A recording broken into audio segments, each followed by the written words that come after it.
Hey Todd, how are you? I'm doing well, Steve. How are you doing today? Oh, I'm better for talking to you because we're overdue for a chat. I mean, AOI, first of all, for people that are not familiar with you, just give us the 30, the view from the satellite. What do you guys do? We have two primary businesses. One is the business that I run for AOI, the cable side of the business.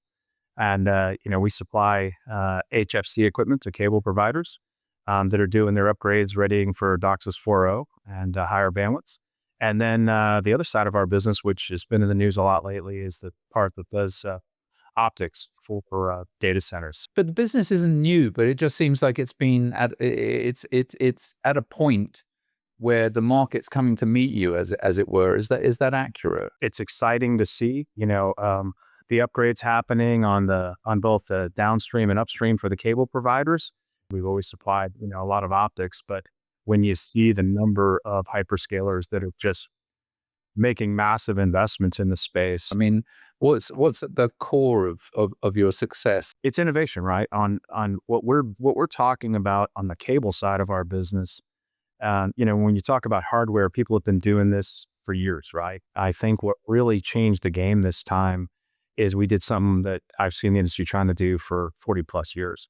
And that is take intelligence and getting information all the way down to your last active, right? In that network. And now we're taking that down in a very cost-effective way where we can get health information for every active between the home and the hubs for the cable industry. So The idea of a hallucinating software agent on a network is going to fill a lot of my audience with dread. How do you de-risk that? I mean, or do you just not use LLMs? You just use machine learning? I mean, where do you set the line? when you look at it now and you think of how much information the machine can go through, and we can help it with correlations, right? Like we give it parameters and say, this is what we should see in terms of the noise floor. This is what our level should be. This is what the temperature should be. The machine can send an alarm and say, I've been monitoring this for 48 hours and it's where it is.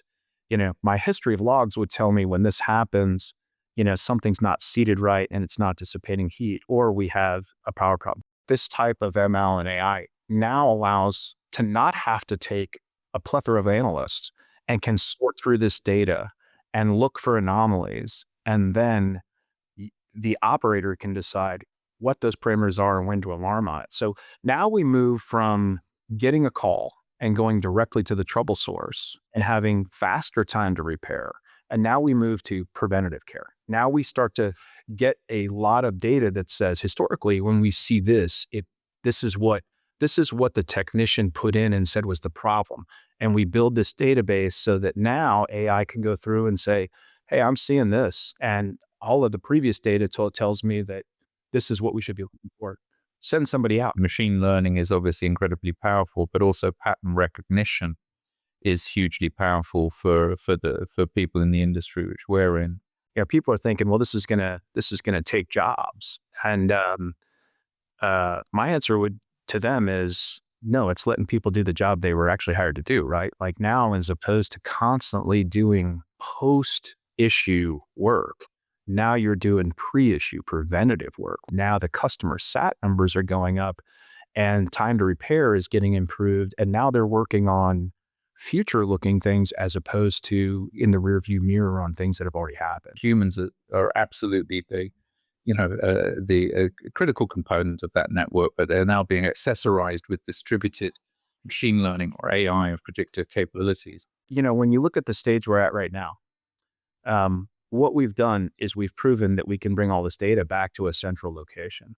The additions that we launch, in the coming months and leading up into, the big SCT show is taking and putting applications on top of that data.